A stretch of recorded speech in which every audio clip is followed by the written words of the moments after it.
Hey everyone, Reaper here again with another video. I decided to make possibly another mini series of some modern books, not necessarily that you should buy. I don't want to tell everybody to go out and buy these books, but they're pretty cool to have regardless of what's going on. Whether there's a character in them that is going to be on a TV show or movie, of course that helps. But regardless, they're just pretty cool to have in your collection. Now, the reason why I'm making this video is because I usually, for those of you that watch my channel, you know I'm really into the vintage stuff. You know, I like to collect ECs, I like to collect silvers, marble silvers in particular. I like DC as well, but very rarely do I focus on moderns. And I wanted to add more modern videos about modern collecting modern books to my catalog of videos on YouTube. So some of these, I got about 10 or 11 books. I forget how many I pulled. But we'll see if you agree or disagree or whatever. It's your opinion. But these are just some books I think are cool to have. All right. So here we have the New Teen Titans Annual #2. Well, you thought I was going to say New Teen Titans 2. Yes, of course that's a cool one to have. A cool modern book to have. But I sometimes think this one's overlooked. I believe this is the first appearance of Vigilante, not the original Vigilante. I think the original Vigilante made his appearance back in the 40s or 50s or something like that. More modern Vigilante. You might laugh at this one, but if you could get it cheap, why not? Why not? Dark Hawk #1. You know, there's always rumors about Dark Hawk. They surface like once every year, year and a half. But despite that, you know, you could still get that book in pretty high grade for $20, maybe $25. It's worth it. Whether anything happens with the character or not, if you're a collector and you like to have some of these books, like to have these first appearances in your collection, what harm is it to get, right? This one I think is a little underrated and is overlooked. Perhaps it will continue to be overlooked. I don't know. But Uncanny XMen #283, this is a book that's very easy to get in high grade, very easy to find, very easy to pay for. But it's the first full appearance of Bishop. And I think it's overlooked. It's a decent cover, but I think the 282, where he cameos and he's on the cover here too.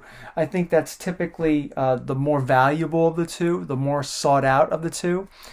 And the cover's probably a little bit better, but this cover is not bad. This cover's not bad either, but regardless, I do think that that book is overlooked many times, and it's pretty cool to have. Here's another one that I still think is kind of underrated. Now, I don't know how much it goes for exactly at this moment. I think I checked maybe about a month or two ago, and it's still not that expensive, but definitely one that I think is very underrated. The Avengers 257. I might have even had this in an underrated video a couple of years ago. This is the first appearance of Nebula, who seems to be, you know, or at least according to the films, if you're looking at that, has really made her mark, you know, in the films. She's gone from a villain to an anti-hero to somewhat of more of a hero as the films progress, from her first appearance in Guardians of the Galaxy all the way to Avengers Endgame. I'm excited about seeing that character in the next Guardians of the Galaxy.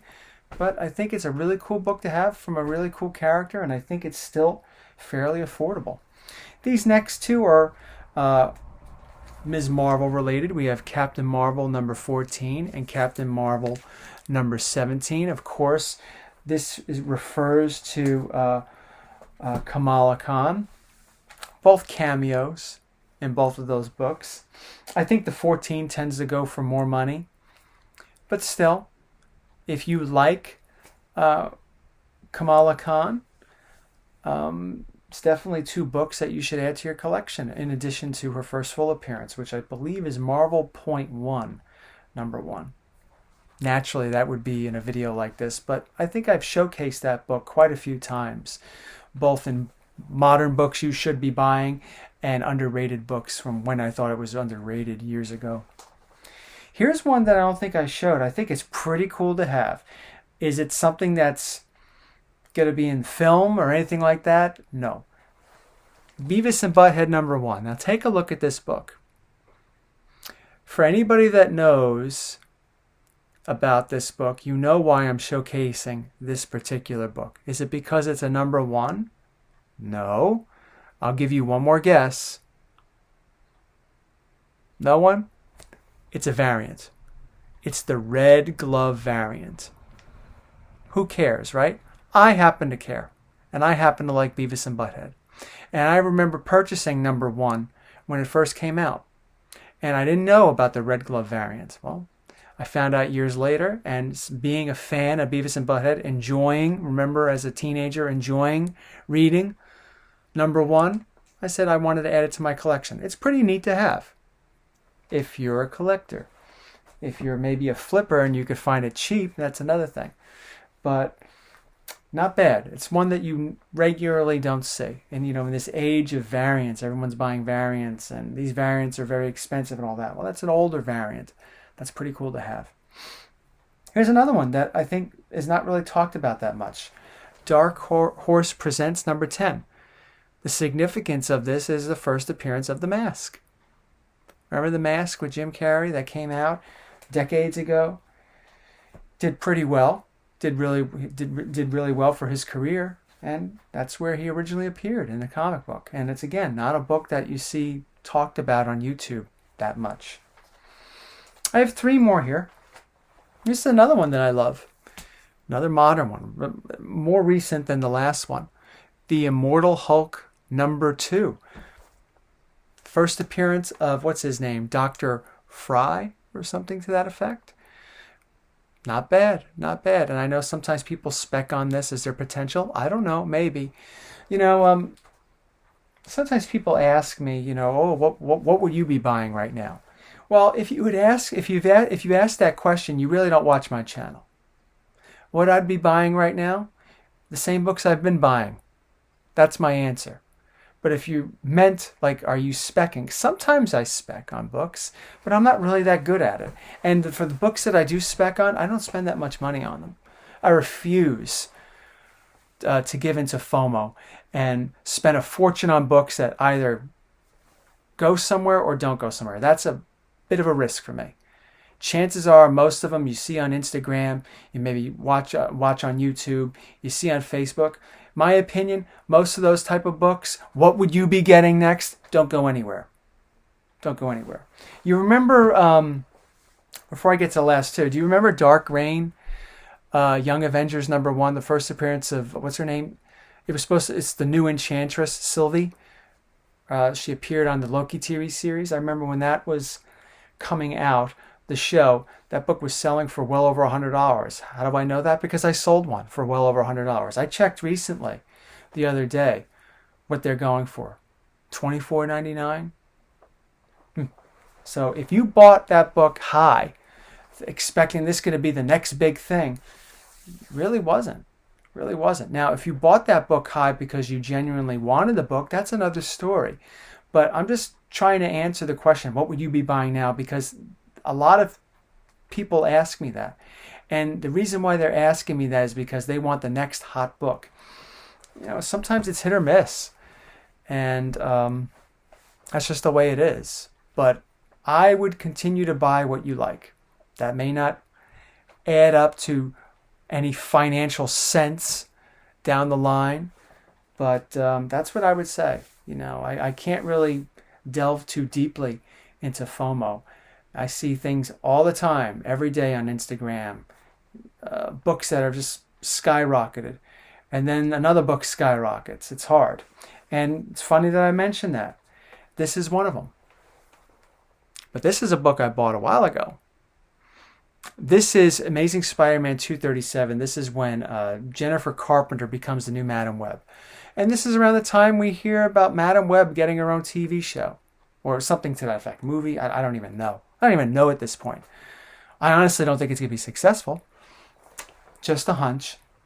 But everyone's going crazy for either Amazing Spider-Man, what is it, 212 is it? That's the first appearance of the original Madam Web. And this is the second Madam Web. People sometimes laugh at some of the books I show. And the next video I'll show a couple. But then they start complaining and whining on why these books now are $50, $60 when they were $5 or $2 all the time. You just never know.